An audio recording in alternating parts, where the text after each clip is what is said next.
সরকার নিয়ে আলোচনা হয়েছে, আলোচনা হয়েছে এবং ছাত্র নাগরিক অভ্যুত্থানকারীদের পক্ষ থেকে এই সরকার প্রস্তাব করা হবে। সেই প্রস্তাবিত সরকারই চূড়ান্ত অন্তর্বর্তীকালীন সরকার হবে, সেই নিশ্চয়তা আমরা আজকে বঙ্গভবন থেকে পেয়েছি। আমরা প্রাথমিকভাবে আমাদের অন্তর্বর্তীকালীন সরকারের জন্য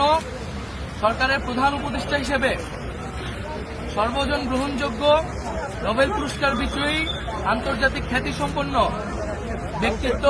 ডক্টর মোহাম্মদ ইউনূসের নাম প্রস্তাব করেছিলাম এবং আজকে মহামান্য রাষ্ট্রপতিও সম্মতি দিয়েছেন ডক্টর মোহাম্মদ ইউনূসকে প্রধান করেই অন্তর্বর্তীকালীন সরকার দ্রুত সময়ের মধ্যে গঠন করা হবে এবং আমরা এই অন্তর্বর্তীকালীন সরকারের একটি প্রাথমিক তালিকা দিয়ে এসেছি, যেখানে নাগরিক সমাজ সহ ছাত্র প্রতিনিধিত্ব রয়েছে এবং খুবই দ্রুত সময়ের মধ্যে আমরা এই তালিকাটি নিয়ে বিভিন্ন রাজনৈতিক পক্ষের সাথে আলোচনার মাধ্যমে এটি চূড়ান্ত করা হবে এবং খুবই দ্রুত সময়ের মধ্যে অন্তর্বর্তীকালীন সরকার ঘোষণা করা হবে এবং সবার প্রতি আহ্বান থাকবে,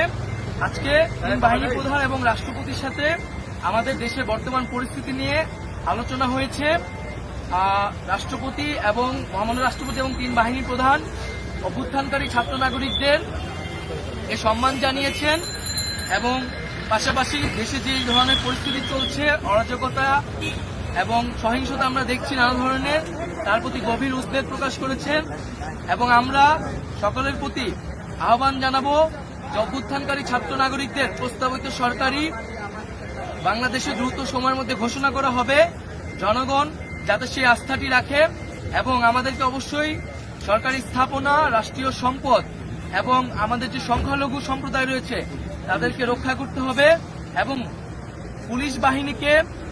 আইন শৃঙ্খলা বাহিনীকে পুনর্গঠনের মাধ্যমে দ্রুতই জনগণের মধ্যে শান্তি শৃঙ্খলা ফিরিয়ে আনার জন্য নিয়োগ করা হবে এবং ছাত্র নাগরিকরা যে আজকেও ঢাকা শহরে ট্রাফিকের দায়িত্ব নিয়েছেন, এটি মন্দির পাহারা দিচ্ছেন, এটিকে সবাই প্রশংসা করেছেন এবং দেশে আইন শৃঙ্খলা বাহিনী ফিরে আসে না পর্যন্ত আমাদেরকে সবাইকে সতর্ক থাকতে হবে